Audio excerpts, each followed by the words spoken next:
FM, com a nossa equipe no Rio de Janeiro. Lembra aquela história de uma mulher que foi presa por engano ao procurar a delegacia para denunciar o marido por agressão, descobrir que havia um mandado de prisão contra ela, enfim. Naquele mesmo período, um homem também denunciou que ficou quase 3 dias preso indevidamente. Também foi no Rio, foi um merendeiro, enfim, que ficou nessa condição traumática e de plena injustiça, né?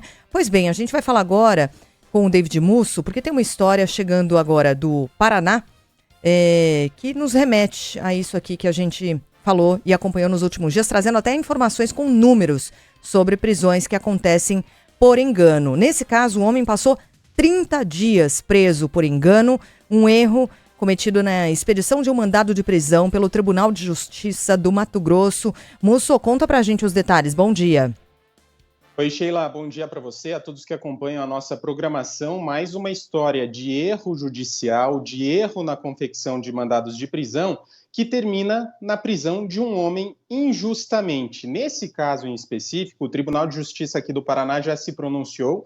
Ele disse que não recebeu da penitenciária o comunicado da prisão e que, por isso, não realizou aquela audiência de custódia, que é justamente aquele ato que serve para identificar se a prisão foi regular, mas se a pessoa que foi presa é ela mesma. A prisão desse homem aconteceu no mês passado. Darcy Rodrigues de Lima, de 53 anos, foi detido em março em Prudentópolis, na região central do Paraná, após um erro na expedição do mandado de prisão cometido pelo Tribunal de Justiça do Mato Grosso. Darcy tem o mesmo nome que um condenado por tráfico de drogas no município de Sorriso, no norte mato-grossense. Na ordem de prisão, no entanto, a Justiça coloca de forma equivocada os documentos de RG e CPF e a filiação do homem que é inocente e não do que era efetivamente procurado pela Justiça. Darcy Rodrigues foi solto na semana passada após um pedido do advogado Leonardo Alessi. Vamos ouvi-lo.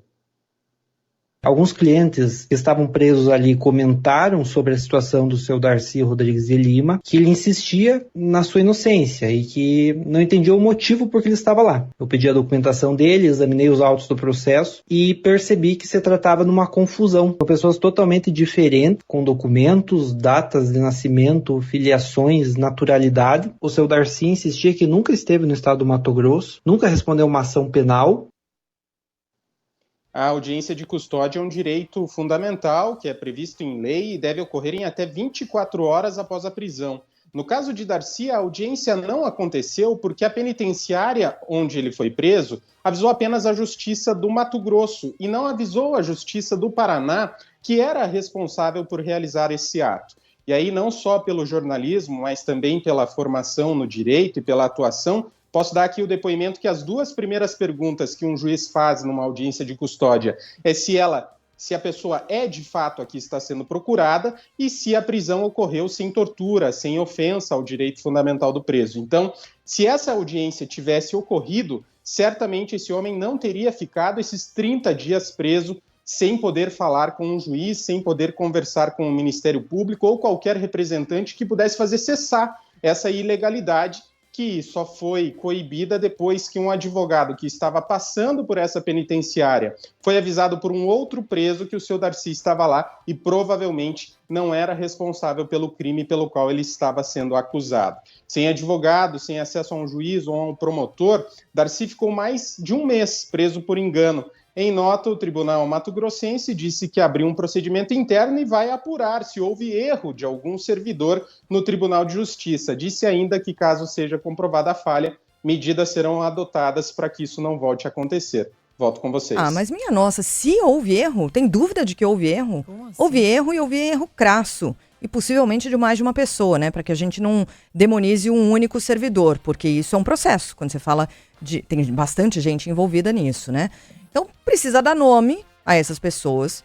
Não é possível que não tenha nenhum tipo de punição por um erro desse tamanho. Tem um ouvinte aqui falando, nessas prisões por engano, não cabe indenização pelo Estado? Cabe, né? Precisa acontecer. Muitas vezes vira precatório, vira dívida do Estado com o cidadão, mas isso é outra coisa. E aí o Roberto, que é esse ouvinte aqui, falando... A pergunta é muito boa, desculpa, Sheila. Não, imagina. A pergunta é muito boa porque em países... Suponha que isso aconteça num Estado americano. Esse homem estaria milionário. Uhum. E não demoraria muito. em coisa de 1 ano, 2 anos, ele receberia essa indenização e seria uma indenização milionária, porque há estados que levam muito a sério quando o Estado massacra um cidadão dessa maneira, sendo uma pessoa inocente, né? Há estados que levam a sério mesmo quando o Estado massacra uma pessoa que não é inocente. Agora, se é um inocente que entrou de gaiato nesse navio, agora no Brasil é isso. Talvez a neta ele acabe conseguindo sacar esse precatório. Ou negocie, né? Com essas empresas que compram precatórios. Mas isso aí se arrasta indefinidamente. Mas aí o Roberto, nosso ouvinte, fala, e a exoneração dos responsáveis? Cara, precisa acontecer isso. Não é possível que essas pessoas com erro, que muda completamente a vida de alguém, essa pessoa nunca mais é a mesma. Nunca mais.